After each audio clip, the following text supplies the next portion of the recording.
अगर स्टोरी पसंद आ रही है तो हिंदी स्टोरी चैनल को सब्सक्राइब करें और वीडियो को लाइक करें। एपिसोड 103 आमने सामने। कबीर के सामने और कोई नहीं बल्कि उसकी पत्नी मोहिनी और उसका 5 साल का बेटा रेयान खड़े थे, जबकि इधर कमरे के अंदर से कबीर की चौंकती हुई आवाज सुनकर लैला को भी क्यूरियोसिटी हुई कि आखिर इस वक्त कबीर से मिलने कौन आया है। यही सोचते हुए वो सामने वाली खिड़की के कर्टन खिसका कर देखने लगी। लैला को पहचानते जरा भी देर नहीं लगी कि ये कबीर की पत्नी और उसका बेटा था। मोहिनी ने कबीर को देखते ही एकदम से आगे बढ़कर उसे बेचैनी से टटोलना शुरू कर दिया। कैसे हो तुम कबीर? मुझे एक फोन करना तक जरूरी नहीं समझा कि तुम्हारा एक्सीडेंट हो गया है। कबीर ने उसे समझाते हुए कहा, अरे वो काफी माइनर सा एक्सीडेंट था, घबराने वाली कोई बात थोड़ी थी जो मैं तुम्हें खबर करके परेशान करता। कहते हुए उसने रेयान को अपनी गोद में उठाया और उसे प्यार करते हुए कहा, तुम्हें कम से कम मुझे कॉल तो करना चाहिए था कि तुम यहाँ आ रही हो, मैं रिसीव करने आ जाता। कोई बात नहीं, अश्विनी लेकर आया है हमें। कबीर ने चौंकते हुए पूछा, अश्विन? इसका मतलब उसे पता था कि तुम लोग आ रहे हो और उसने मुझे एक बार भी बताना जरूरी नहीं समझा? मोहिनी ने कहा, उसे मैंने ही मना कर दिया था। फिर उसने कुछ उकताहट भरे अंदाज में कहा, अब कमरे में भी चलोगे कि यहीं पर ठहरना है हमें? कबीर ने अपने कमरे की तरफ बढ़ते हुए कहा, अरे क्यों नहीं, आओ ना, यहीं पर तो है, ये रहा हमारा कमरा। कहकर उसने दरवाजा खोल दिया। नन्हा रेयान तेजी से भागते हुए बेड पर चढ़ गया और बोला, ये कितना मजा आने वाला है यहाँ। जबकि मोहिनी ने एकदम से कबीर के गालों को चूमते हुए कहा, तुम्हें एहसास भी है मुझे तुम्हारी कितनी फिक्र हो गई थी? कबीर ने हल्के से उसके बालों पर हथेली फेरते हुए कहा, अब आ गई हो ना, तो अब क्यों लड़ रही हो? दोनों बातें करते हुए कमरे में चले गए।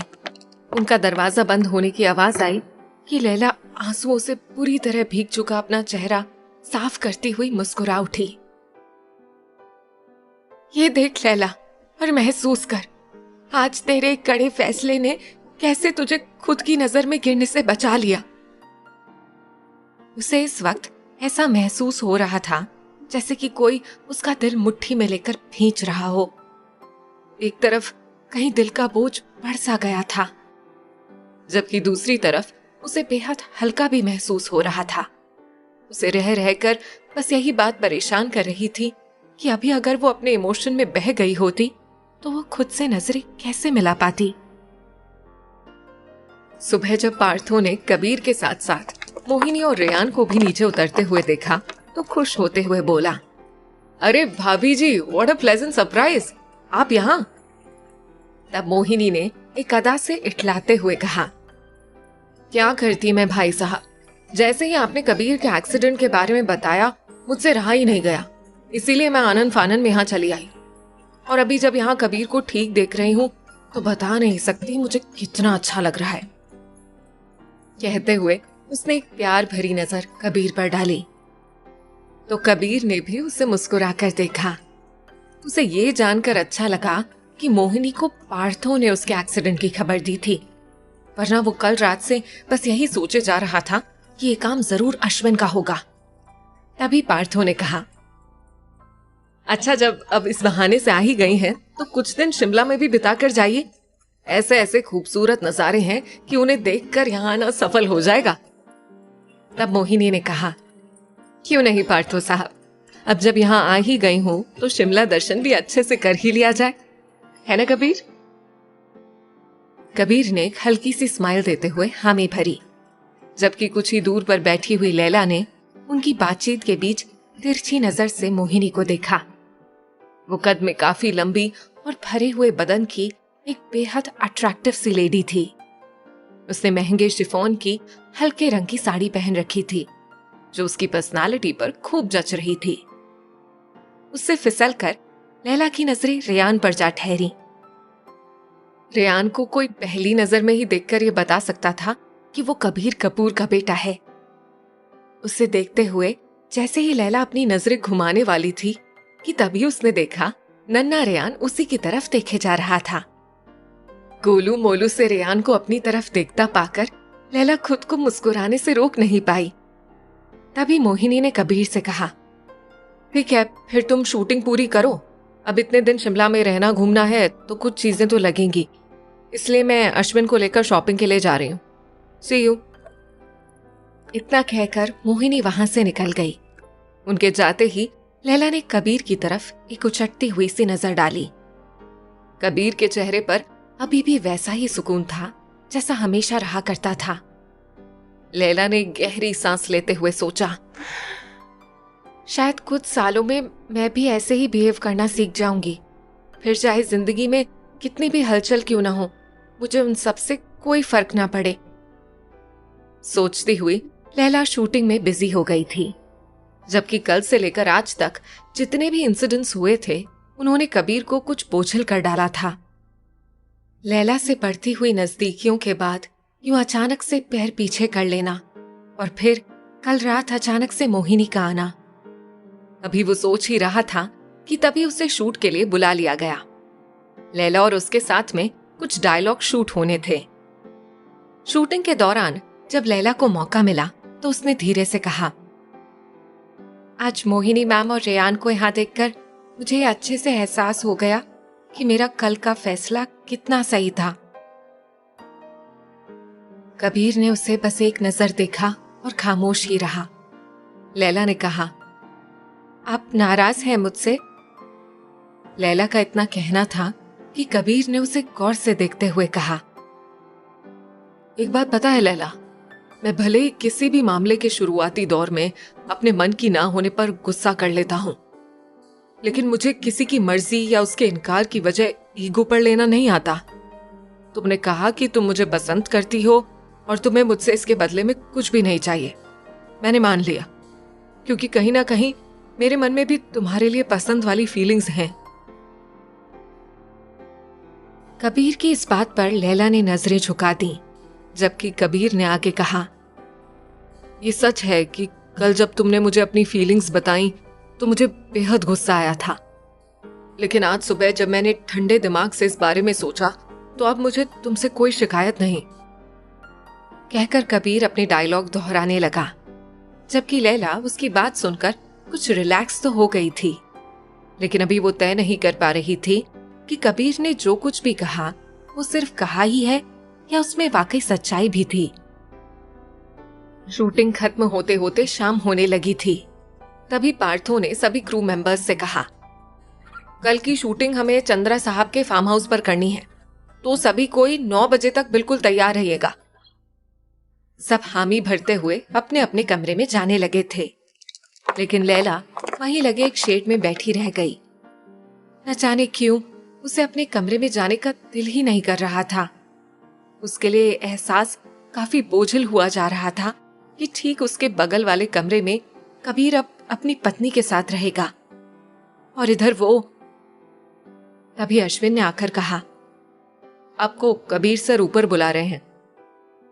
लैला ने एक नजर उसकी तरफ देखते हुए सोचा कि उसे मना कर देना चाहिए, लेकिन फिर चुपचाप उठकर सीढ़ियों की तरफ बढ़ गई। वैसे भी अब ठंड काफी बढ़ने लगी थी, उसे यूं भी ऊपर जाना ही था। ऊपर पहुंचकर उसने कबीर के दरवाजे पर नॉक करते हुए कहा, मैं आ जाऊं? कबीर ने अंदर से हाँ कहा और लैला कमरे में चली आई। उसे लगा कि कहीं मोहिनी भी उसके साथ कमरे में ही मौजूद ना हो, लेकिन अंदर आकर उसने जब उसे नहीं देखा तो थोड़ा रिलैक्स्ड हो गई। कबीर ने उसे देखते ही कहा, मोहिनी की एक फ्रेंड यहीं शिमला में रहती है, वो लोग शॉपिंग के बाद वहीं चले गए हैं। कबीर की बात सुनकर लैला एक बार फिर हैरान थी।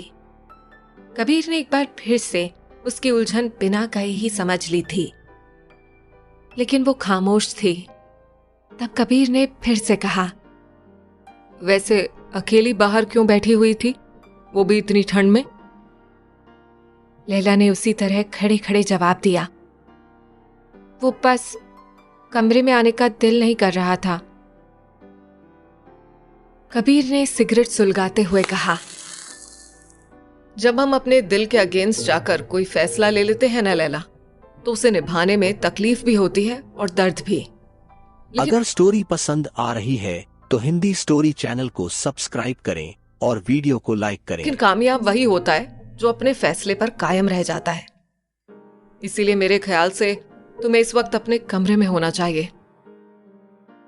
कहकर उसने होठों में दबी सिगरेट की एक लंबी सी कश ली और फिर धीरे धीरे चलता हुआ लैला के करीब आके बोला, वैसे मैं तुम्हारी इतनी सी फिक्र करने का हक तो रखता हूं ना? लैला ने चौंक कर पीछे पलटते हुए उसे भरपूर नजरों से देखा और फिर वापस मुड़ती हुई बोली, वैसे भी ये सारा झोल तो मेरे हक की वजह से क्रिएट हुआ है। आपके हक पूरे करने में मुझे किसी अड़चन ने तो नहीं घेरा था।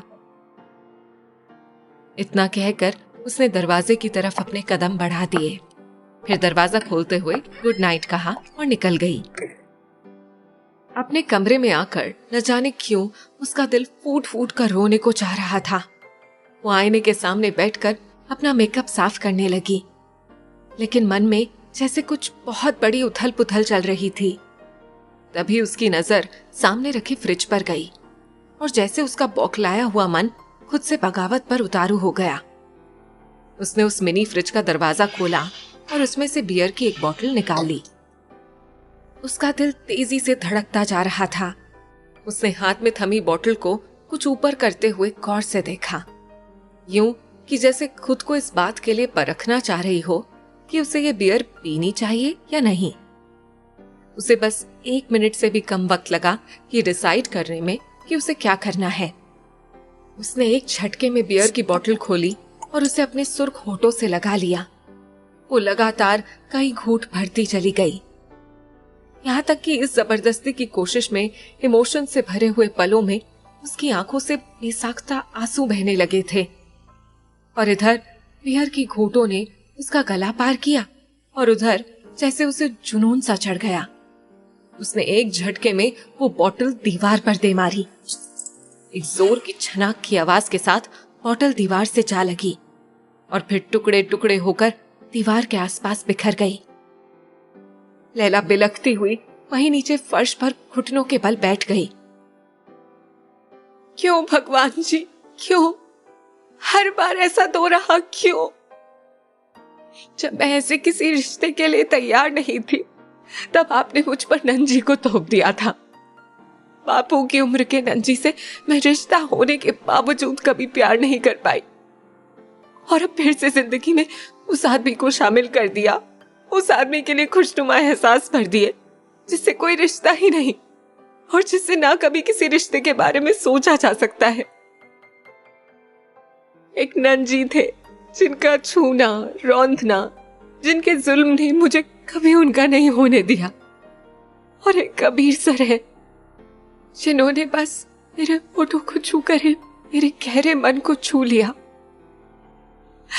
मैं कहाँ जाऊं भगवान जी, किससे कहूं?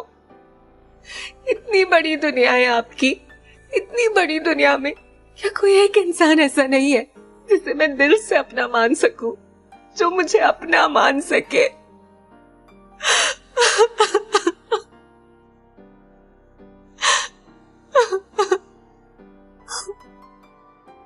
कहते कहते लैला पर नशा हावी होने लगा था और वो यूं ही रोते बिलखते हुए वहीं ठंडे फर्श पर गिर गई। सुबह उठकर लैला का सिर काफी भारी लग रहा था, लेकिन साथ ही उसे ये भी महसूस हो रहा था कि मन के अंदर जो टूट फूट मची थी वहां काफी हद तक सुकून था। सारे ही लोग ठीक टाइम पर तैयार होकर फार्म हाउस के लिए निकलने को तैयार थे। चंद्रा खुद उन लोगों को लेने के लिए रिजॉर्ट आया हुआ था। लैला पार्किंग में खड़ी कार के पास पहुंची और वहीं खड़े होकर इधर उधर देखने लगी थी, क्योंकि उसे समझ में नहीं आ रहा था कि उसे किस गाड़ी में जाना चाहिए। तभी उसने देखा कि मोहिनी रेयान और कबीर के साथ निकलकर अपनी कार की तरफ बढ़ रही थी। कुछ ही दूर पर खड़े पार्थो ने कबीर को देखते ही कहा, कबीर, मिस लैला को तेरी कार में भेज देते हैं। कबीर कुछ बोलता इससे पहले ही मोहिनी ने कुछ घमंड भरे लहजे में कहा, ओ कम ऑन पार्थो साहब, हम कहाँ अपनी फैमिली में उसे घुसाते फिरेंगे, आप वहीं कहीं एडजस्ट कर दीजिए ना। कहकर वो रेयान को लिए अपनी गाड़ी में बैठ गई। कबीर ने एक नजर लैला को देखा और फिर बिना कुछ बोले हुए वो भी गाड़ी में बैठ गया। दोनों के बीच ज्यादा दूरी न होने की वजह से लैला को भी मोहिनी की पूरी बात सुनाई दे चुकी थी। उसने अपना चेहरा दूसरी तरफ कर लिया। तभी पार्थो ने उसे वहीं से अपनी कार में बैठने का इशारा कर दिया और लैला एक गहरी सांस लेते हुए अंदर जाकर बैठ गई। जबकि पार्थो के साथ खड़े चंद्रा ने कहा, इससे क्या पता चलता है कि बंदा कितना भी शेर क्यों ना हो, अपनी पत्नी रूपी शेरनी के सामने आने पर भीगी बिल्ली बन ही जाता है। पार्थो ने एक तिरछी स्माइल देते हुए कहा, सो तो है। अब इन सबके साथ ही एक और राज की बात सुनिए। हिंदी स्टोरी चैनल को सब्सक्राइब करें।